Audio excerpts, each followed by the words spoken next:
नमस्कार, स्वागत है आप सभी का केबीसी न्यूज में। मैं हूं आपके साथ शिवानी। आज मैं एक बार फिर हाजिर हूं सावधान बिहार कार्यक्रम में एक नए विषय को लेकर। आज हमारा विषय है जो जमीन पर दिखा नहीं वह कैसे हो गया। हम बात कर रहे हैं बिहार चुनाव के परिणामों के बारे में। इस मुद्दे पर विश्लेषण करने के लिए हमारे साथ मौजूद है केबीसी के महानिदेशक ललित अग्रवाल। सर, स्वागत है आपका इस कार्यक्रम में। नमस्कार शिवानी, नमस्कार दर्शकों। सर, इस बिहार चुनाव के जो परिणाम आए हैं वो चौंकाने वाले हैं। जमीन पर जो था नहीं अचानक वो कैसे हो गया। यही महाराष्ट्र में हुआ, ये हरियाणा में भी हुआ और यही बिहार में भी। आखिर इसके पीछे का कारण आपको क्या लगता है? शिवानी, बहुत इम्पोर्टेंट मुद्दा है। जब से बिहार के चुनाव परिणाम आए हैं लोग सोच रहे हैं कि आखिर हुआ क्या।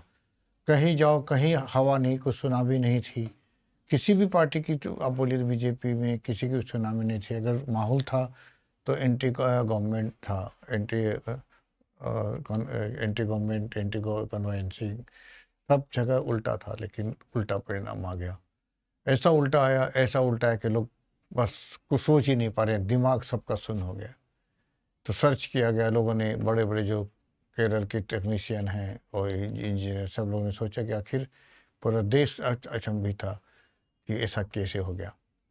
तो लोगों ने देखा महाराष्ट्र में, हरियाणा में, मध्य प्रदेश में भी हुआ था, छत्तीसगढ़ में हुआ था, दिल्ली में भी हुआ था, हरियाणा में भी हुआ।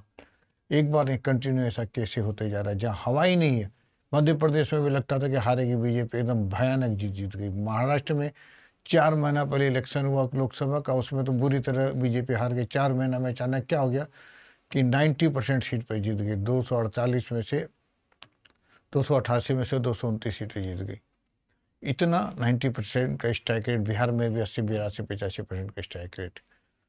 ऐसा तो देखिए, लोग सब जब से भारत में आज़ादी आई है 1947 के बाद, 1952 में पहला इलेक्शन हुआ, उस समय तो सिंगल एक ही पार्टी थी कांग्रेस, आमने सामने भी कोई नहीं था। 57 में भी कांग्रेस थी, कोई नहीं था। 1962 में भी कांग्रेस थी, कोई नहीं था। तो इतनी बड़ी जीत तो उस समय भी नहीं हुई कभी। जब वन साइडेड था तब भी इतनी जीत नहीं हुई। तो आप सोचिए, जब इंदिरा गांधी की डेथ हुई तो एमपी इलेक्शन में भी 75% तक तो गया, लेकिन इतनी बड़ी जीत नहीं हुई कि 90%। ऐसा क्या हो गया? ऐसा आज तक भारत के इतिहास में उन्होंने अचानक ऐसा क्या इस सरकार ने कर दिया कि एकदम वन साइडेड सब हो गए। 90% स्ट्राइक रेट। बिहार के मुस्लिम आबादी को भी छोड़ दें, आमतौर पर माना जाता है कि मुस्लिम आबादी बीजेपी को वोट नहीं देती है। उस हिसाब से भी देखें तो उनके स्ट्राइक रेट बिलो देन 80% होना चाहिए था। तो कैसे हो गया? यही लोग अचंभे में थे। तो लोगों ने सर्च किया तो एक चौंकाने वाला रिजल्ट आया, भयानक चौंकाने वाला। वो क्या था अब जान लीजिए। SIR बहुत हल्ला हुआ, बहुत बवाल हुआ। वोट चोरी, SIR स्पेशल इंसेंटिव रिवीजन जो चुनाव आयोग ने निकाला था, इसके तहत एक फुल प्रूफ प्लानिंग के तहत क्या क्या किया गया। वोटों का डिलीशन किया गया कि वोट माइग्रेट हो गए, मर गए, ये हो गया, वो हो गया। वोटों का डिलीशन किया गया। और इस लास्ट टाइम में इतना कम समय दिया गया कि जो वोटर लिस्ट आई तो लोगों के पास वक्त ही नहीं था कि इसको चेक करें। तो सुप्रीम कोर्ट के आदेश के बाद जो चुनाव आयोग ने दिया था कि इतने कॉन्स्टिट्यूंसी में डिलीट किए हैं, तो उसी से लोगों ने टैली किया तो एक पैटर्न पूरा सामने आया। फुल प्रूफ पैटर्न, एक जैसा, विदाउट मिस्टेक में लोगों ने टेस्ट किया। तो क्या पैटर्न था? हर कॉन्स्टिट्यूंसी में कुछ वोट काटे गए जो एंटी बीजेपी वोट थे। अभी एंटी बीजेपी क्यों थे, कैसे पता? तो उसके पास, बीजेपी के पास बहुत बड़ा संगठन है, उसका RSS के पन्ना प्रमुख है। वो हर गली गली में जानते हैं कि पन्ना प्रमुख क्या होता है। एक वोटर लिस्ट का एक पन्ना, इसमें जो 50 आदमी का नाम होगा उसके ऊपर एक RSS का आदमी है। वो हर 50 को जानता है कि ये कौन है, किसको वोट देता है। तो पन्ना प्रमुख की सहायता से कौन आदमी बीजेपी का है, कौन नहीं, वो लोकल है तो सबको जानता है। तो वैसे नामों को डिलीट किया गया कि जो बीजेपी को वोट नहीं देने वाले। उसमें भी दो क्राइटेरिया की गई। जो ताकतवर है, बोल सकते हैं, तो उनको नहीं छेड़ा गया। जो गरीब है, कमज़ोर है, जो आवाज़ नहीं उठा सकते हैं, आर्थिक रूप से वीक है सेक्शन, उनका नाम काट दिया गया। लेकिन वो जानते हैं कि वो परेशान है, वो बीजेपी को वोट नहीं देंगे और बीजेपी की नीतियों से परेशान है, तो वोट नहीं मिलना है। तो वैसे लोगों का नाम काटा गया जिससे वो आवाज़ भी नहीं उठा पाए। वोट, ऐसे बहुतों को आपको शिकायत मिलेगी कि वोट देने का नाम ही नहीं है, वोट देने का नाम ही नहीं है। और कुछ में तो ऐसा भी हुआ कि उनका वोट का नाम वहाँ से 4 किलोमीटर दूर बूथ में दे दिया गया। तो 4 किलोमीटर दूर वोट देने बहुत कम लोग जा पाते हैं।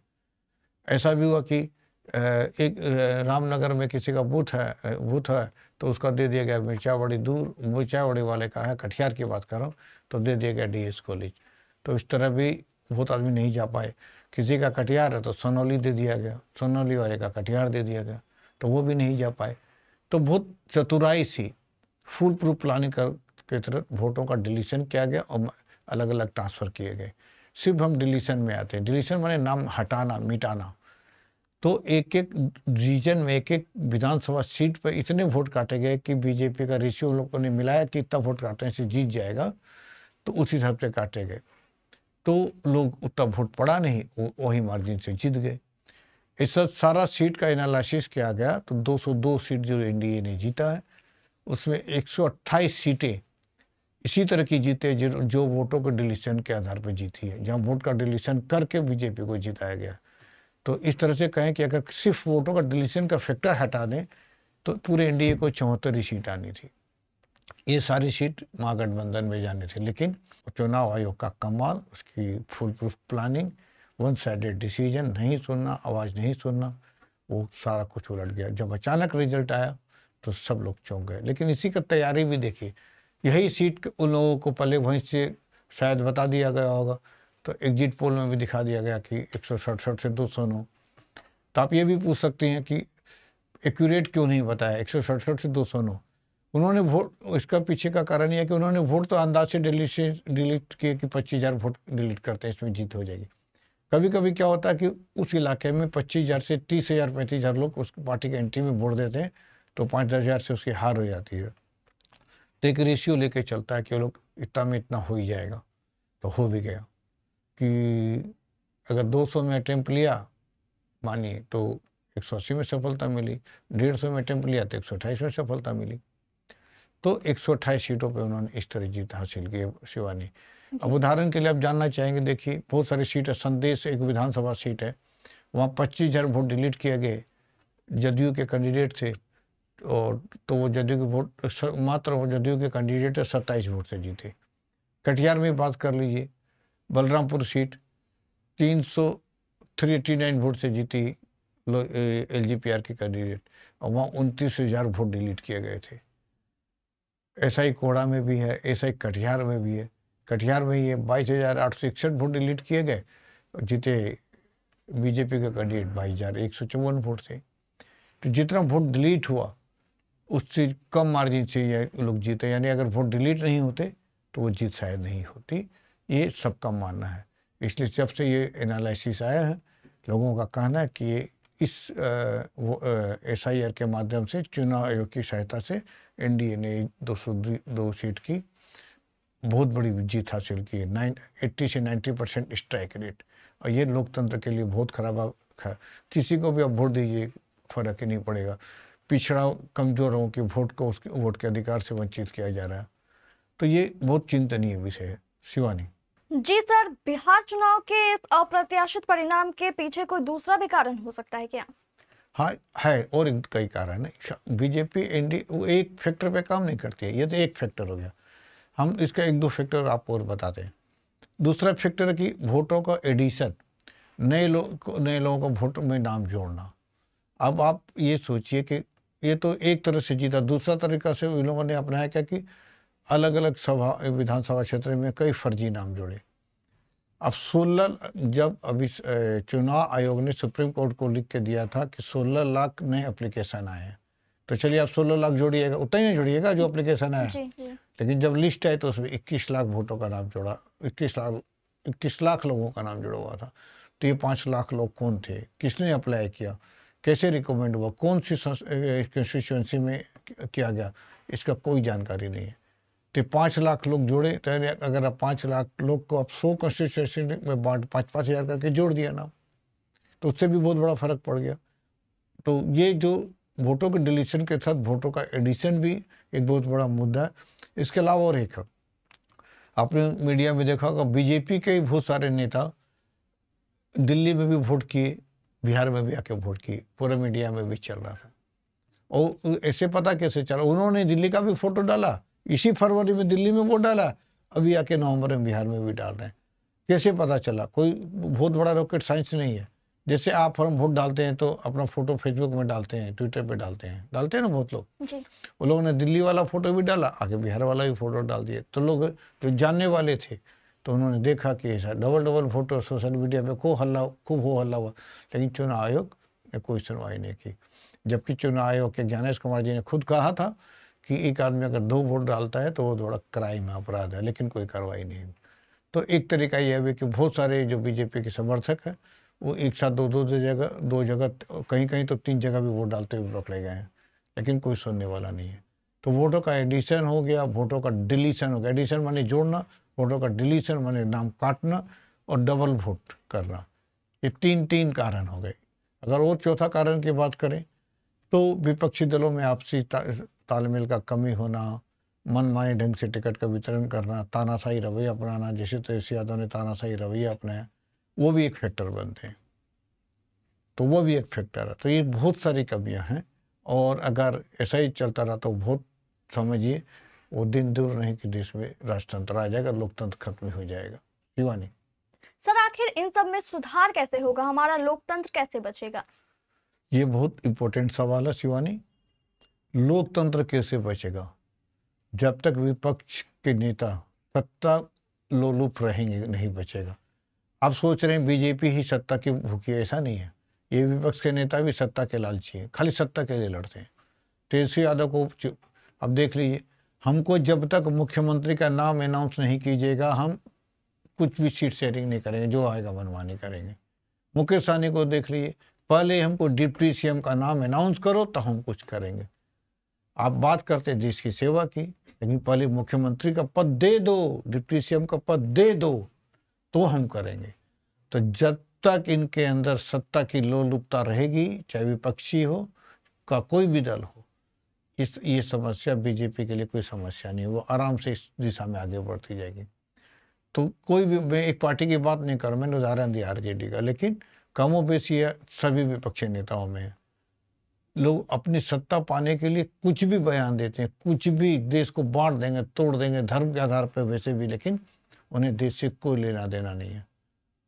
तो ये सबसे बड़ी कमी है। और जब तक विपक्ष एकजुट होकर एक आवाज़ नहीं करेगा, चुनाव का बहिष्कार नहीं करेगा, सड़कों पे नहीं उतरेगा, तब तक ये जो सत्तारूढ़ सरकार है वो कुछ नहीं सुनने वाली। आप कितना भी चिल्लाइए, क्या कीजिएगा? ट्विटर पे लिखिएगा, फेसबुक पे लिखिएगा, यूट्यूब में लिखिएगा, प्रेस कॉन्फ्रेंस कीजिएगा, क्या होगा? चुनाव आयोग इस सब बात को गार्बेज समझता, कूड़ा की तरफ फेंक देगा। गांधी जी के 3 बंदर सुने ना आपने? तो गांधी जी के 3 बंदर क्या था? ना तो बुरा सुनो, ना बुरा देखो, ना बुरा बोलो। तो ये भी गांधी जी के 3 बंदर हो, कुछ तुम्हारे बात सुनना नहीं है, ना देखना है, ना करना है। क्या कीजिएगा? कौन सुनेगा? सुप्रीम कोर्ट मौन धारण किए हुए।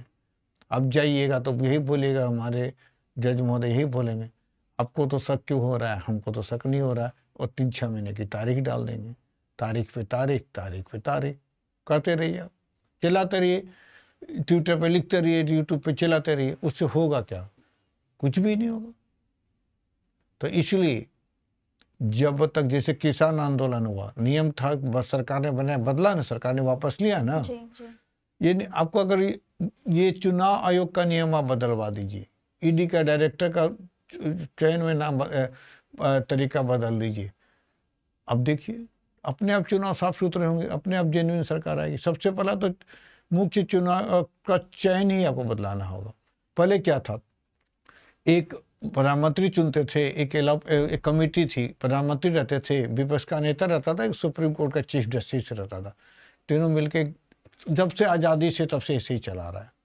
कांग्रेस ने या उसके पहले की सरकारें ने या वाजपेयी भी रहे तो किन्हीं ने इसको छेड़छाड़ नहीं किया, लेकिन मोदी जी आए, उन्होंने सुप्रीम कोर्ट के चीफ जस्टिस को हटा दिया, खुद रह गए, अपने एक आदमी को रख लिया, मंत्री को, बस। और एलओपी विपक्ष का नेता है भी तो क्या फायदा?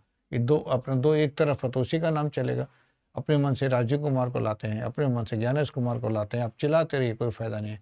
अशोक लावासा ने विरोध किया तो उसको घर पे रेड कर दी, वो भी चुनाव आयोग थे। लेकिन जब तक चुनाव आयोग जो सबसे विश्वसनीय संस्थान होना चाहिए, लोकतंत्र का सबसे बड़ा रक्षक होना चाहिए, आज उसी की एक्टिविटी लोकतंत्र पे हमला कर रही है। इसलिए सारे विपक्ष को एक होके सड़कों पे उतरना होगा और इस नियम को बदलना होगा कि चुनाव आयोग जो होता है ज्ञानेश कुमार का, जिसको जो पद है मुख्य चुनाव आयोग चीफ इलेक्शन कमिश्नर, उसका पद सर्वसम्मति से हो। उसको चयन में जितना सरकार के लोग जिम्मेदार हो उतना ही विपक्ष भी हो और उतना ही सुप्रीम कोर्ट भी हो। ऐसा नहीं होना चाहिए कि सरकार जिसको चाहे उसको नियुक्त कर दे, जैसे पहले था वैसा हो जाए तभी जाके कुछ हो पाएगा, नहीं तो चिल्लाते रहिएगा और कुछ भी नहीं होने वाला। बस इसका एक ही तरीका है आपके पास, आंदोलन, जन आंदोलन।